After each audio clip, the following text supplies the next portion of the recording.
नमस्कार दोस्तों, स्वागत आपका एक और वीडियो के अंदर। दोस्तों, आपने पेगासस का नाम तो जरूर सुना होगा। नहीं सुना है तो एक बार मैं आपको ब्रीफ में बता देता हूं। पेगासस एक स्पाई मालवेयर है, यानी कि जासूसी करने वाला मालवेयर है। इसको इजराइल की कंपनी ने बनाया था दूसरों के ऊपर जासूसी करने के लिए। इसके ऊपर बहुत सारे एलिगेशंस लगते हैं कि ये अगर हम बिना किसी लिंक के भी किसी दूसरे फोन के अंदर ये मालवेयर डाल सकते हैं। कॉल आया, कॉल उठाया और मालवेयर डल गया। इससे क्या होता है कि अगर आपके फोन के अंदर पेगासस चीज आ गई है, पेगासस मालवेयर आ गया है, तो वो आपके फोन का कैमरा एक्सेस पूरा का पूरा उसके पास में रहेगा। आपके फोन में जो भी फाइल्स वगैरह है वो भी जिसने मालवेयर डाला उसके पास में ट्रांसफर कर देगा। सोचिए कितनी बड़ी चीज है। इससे क्या होगा कि आपकी जितनी भी प्राइवेसी है वो आपके पास प्राइवेसी बचेगी नहीं। वो सारी डिटेल्स वगैरह दूसरे इंसान के पास भेज देगा, आप क्या करते हैं क्या नहीं करते हैं सब कुछ। सोचिए कितनी खतरनाक चीज है। वैसे ये सारी चीजें मैं आपको बता क्यों रहा हूं, क्योंकि इंडिया के अंदर चल रहा है अभी विंटर सेशन ऑफ पार्लियामेंट, जिसके अंदर जो अपोजिशन और सरकार है वो डिस्कशन करेगी कि कैसे इंडिया के अंदर आने वाली चीजों के ऊपर डिस्कस किया जाए या कैसे चलाया जाए उसको। वहीं पे इस विंटर सेशन के अंदर एक ऐप का नाम, जिसका नाम है संचार साथी, उसके ऊपर बहुत ज्यादा अभी डिस्कशन हो रहा है। इस संचार साथी ऐप का नाम इतना क्यों उछल रहा है पार्लियामेंट के अंदर, उसके ऊपर आज पूरा डिस्कशन करने वाले हैं। दोस्तों, जैसे आप मान लीजिए अगर आप एक नया फोन लेते हैं, उसके अंदर कई सारे ओएस आते हैं। अगर आप आईफोन लेते हैं तो एप्पल स्टोर के अंदर बहुत सारे ऐप्स आते होंगे जो कि प्री इंस्टॉल भी आते होंगे एक दो। वैसे एंड्रॉइड अगर आप फोन लेते हैं तो एंड्रॉइड फोन के अंदर कई सारे ऐप ऐसे होते हैं जो कि प्री इंस्टॉल आते हैं। आप उनको जैसे ही आपने फोन परचेज किया उन ऐप्स को आप डिलीट भी कर सकते हैं, रख भी सकते हैं। लेकिन कई सारे ऐप्स ऐसे होते हैं जिनको आप हटा नहीं सकते फोन से, जैसे कि गूगल हो गया। गूगल को आप चाहे कितना ही कर लो हटाने की कोशिश, वो नहीं करते, क्योंकि उसने जो फोन निर्माता जो कंपनी है उसके साथ टाई अप कर रखा है कि ये जो ऐप है इस फोन से नहीं हटेगा।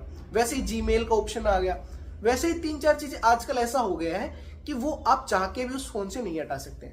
वैसे ही एक संचार साथी ऐप का नाम है जो कि भारत सरकार बोल रही है कि इसको फोन निर्माता कंपनी अगले 90 दिनों के अंदर जो नए फोन निर्माण हो रहे हैं उनके अंदर इनबिल्ट डाला जाए, ताकि जो यूजर अगर उसको चाहे तो भी उसको नहीं हटा सकता। ये चीज सोचिए, अगर आप चाह रहे हैं तो भी आप उसको नहीं हटा सकते। इसके ऊपर अपोजिशन सरकार बोलती है कि जो सरकार है वो आम आदमी के ऊपर निगरानी रखना चाहती है। अब सरकार का इसके ऊपर क्लैरिफिकेशन आता है। सरकार बोलती है कि ये ऐप हम इसलिए इस फोन के अंदर डालते हैं क्योंकि मान लीजिए कल को अगर उस यूजर का फोन चोरी हो जाता है तो वो यूजर उस संचार साथी ऐप की वेबसाइट के ऊपर जाके अपनी संचार साथी आईडी को लॉगिन कर सकता है और अपने फोन को बरामद कर सकता है। अब IMEI नंबर वगैरह तो कहीं आपको पता नहीं होंगे, तो उस संचार साथी ऐप के ऊपर जाके यानी कि वेबसाइट के ऊपर जाके उस फोन को चोरी होने से बचा सकता है, वो लोकेट कर सकता है। अब सरकार बोलती है कि इस ऐप को यूज करके हम हर मिनट के अंदर एक फोन रिकवर कर रहे हैं। अब अपोजिशन का ये कहना है कि मान लीजिए हम मान लेते हैं कि आपकी सही बात है कि आप इस ऐप का जो यूज है वो फोन रिकवर करने के लिए कर रहे हैं, लेकिन इसको आप ऐसा क्यों बना रहे हैं कि आप इस फोन से हटा ही नहीं सकते, यानी कि आप चाहें तो इसके ऊपर निगरानी भी कर सकते हैं। तो इसके ऊपर अभी नोटिफिकेशन आया है। सरकार बोल रही है कि ऐसा कुछ नहीं है, हम सिर्फ अगर चोरी हो रहा है तो उसको वापस रिकवर करने के लिए ऐप डाल रहे हैं।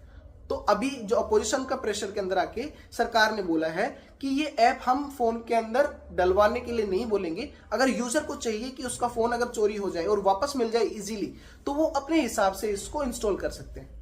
तो यही है पूरी कहानी संचार साथी ऐप की। अगर आपको अच्छी लगी है तो वीडियो को लाइक करके चैनल को जरूर सब्सक्राइब कर लें। तब तक के लिए जय हिंद, जय भारत। मिलते अगली वीडियो के अंदर।